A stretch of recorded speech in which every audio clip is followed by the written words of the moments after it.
ভাই সাহেব সেই বড় সেটআপটা লাগিয়ে গেছে বর্মনের, বুঝতে পেরেছো? দেখতে পাচ্ছ সেটআপ এইখান থেকে শুরু হয়ে প্রায় দাঁড়াও, এইটা আর হয়ে যাচ্ছে, ওই আগেরটা ওইটা আর হয়ে যাচ্ছে, দেখবে ওইটা আর হয়ে যাচ্ছে, এখনো আছে, মানে ফিটিং তোমার নেক্সট লেভেলে চলছে। আমার ঘরটাও এত বড় লয়, বিশেষ করে যে হাফ মাঝে মাঝে হাফ ভাগ করে দিলে আমার দুটো ঘর।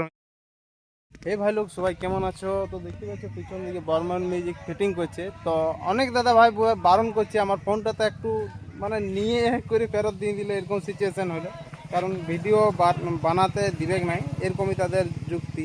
আমাকে বললো একজন যে তোমরা তো ইউটিউবে ভিডিও বানায় পয়সা কামাই সকালে চলে যাবে, কিন্তু সকালবেলায় এই সেটআপগুলোকে টাকা লাগবে কামরাকে, তুমি চাঁদা দিবে? যাই হোক, কথার মধ্যে যুক্তি আছে। তবু ভাই সাহেব অনেক দূর থেকে তো আসিছি, তো এখন যদি ভিডিও বানাতে না দিই প্রবলেমই হবে। চলো কিছুটা ভিডিও শ্যুট করেছি, তোমাদেরকে ভিডিওটা দেখাচ্ছি বর্মন মিউজিক কীভাবে কত বড় ভয়ঙ্কর সেটআপ একটা তৈরি করছে। তো যতদূর বুঝতে পারছি আমার ঘরটার থেকেও বড় সেটআপ লাগিয়েছে এখানে।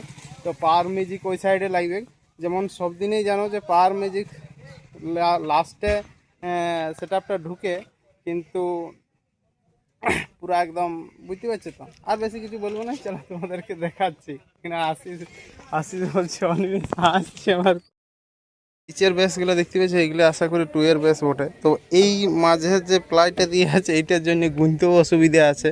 তো মোটামুটি আমি 35টা ব্যাস গুনলাম, উপরে মিটগুলো এখনও চাপছে।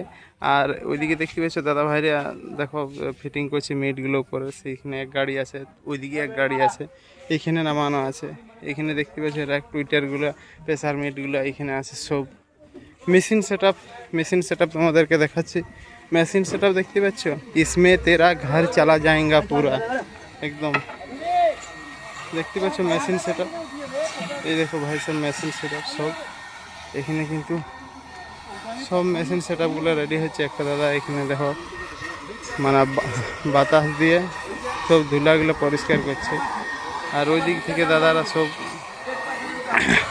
বক্স মিটগুলো সব ফিট করছে। তো নিচে 35টা এখনও পর্যন্ত বেশ মনে হচ্ছে 35টা থেকে বেশি ওঠে, তো গুনতে অসুবিধা হচ্ছে। 35টা গাড়ি ফাড়িগুলো সব সরিয়ে যাবে, সেই তখনই কিন্তু গুনতে সুবিধা পাবো।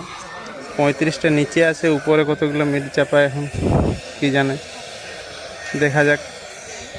অনেক বড় সেটআপ আছে, অনেক বড়। স্বপনদা ভিডিও বানাচ্ছ না কেন, কি ব্যাপার? আমার ঘরটার থেকেও বড় সেটআপ, আমার ঘরটার এরিয়াটাই ইয়ার থেকে ছোট ওঠে অনেক অনেক। দেখতে পাচ্ছ দুটো গাড়ি এখনো পাওয়ার মিউজিক আছে।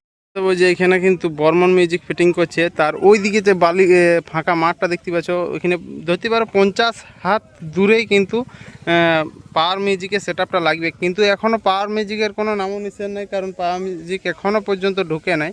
বর্মন মিউজিকের 3টা গাড়ি আপাতত এখনও পর্যন্ত মানে চলে আসছে। 35টা ব্যাস নিচে রেডি হয়েছে, আর উপরে মিটগুলো এই একে একে সব সাজাচ্ছে। অনেক বড় সেটআপ, অনেক বড়। তো আশা করি পাওয়ার মিউজিকেরও এরকমই একটা লেভেলের সেটআপ লাগবে। আগের বছর 3টা সেটআপ ছিল, এই বছর কিন্তু 2টা সেটআপ আছে। তো আমাদেরকে সামনের থেকে ভিডিও বানাতে দিচ্ছে নাই, তো আমরা সেই জন্য এই সাইডে দাঁড়া ভিডিও বানাচ্ছি। চলো একটু দেখো, আর যারা যারা চ্যানেলে নতুন আছো চ্যানেলটা সাবস্ক্রাইব করে দিবে। আমি আরও ভিডিও তোমাদেরকে দেখা থাকবো, টেস্টিং আর সব কিছু, বুঝতে পারলে? বুঝতে ভাই সব মেশিন সেটআপ দেখো, মেশিন সেটআপ ঘরটা আর হয়ে যাচ্ছে। ওখানে কমিটির ছেলেগুলো বারণ করছে, সেই কারণে ওইদিকে যাচ্ছি না, প্রচণ্ড রোড। আর পুরো সেটআপটা যতক্ষণ না ফিটিং হচ্ছে ততক্ষণ পর্যন্ত বারণ করছে। তো এই দেখো মেশিন সেটআপগুলো দেখো সামনে, এই দেখতে পাচ্ছ মেশিনের গাদা, বর্মন মিউজিকের ফিটিং চলছে এটা। আর আরেকটুকু বাকি আছে উপরের মিটগুলো সেট করতে, তারপরে কিন্তু র্যাক ফ্যাক সব তুলবে, প্রেসার মিটার সব কিছু দিবে। অনেক বড় লেভেলের একটা সেটআপ, যেটা আমরা ছেড়ুয়াতে মনে হচ্ছে দেখেছিলাম আগের বছর নেই, আগে দেখেছিলাম। কিন্তু এখন ছেড়ুয়াতেও আর এই সেটআপগুলো দেখতে পাবো না, কারণ আমাদের বেঙ্গলে পুরোপুরিভাবে দেখতে পাচ্ছ তো কেমনভাবে সেটআপগুলো বন্ধ করে দিচ্ছে। চলো চেষ্টা করব সাউন্ড টেস্টিং আর তোমাদেরকে সব কিছুর ভিডিও দিবার। চ্যানেলটাই সাবস্ক্রাইব করে রাখবে। চলো এই দেখো।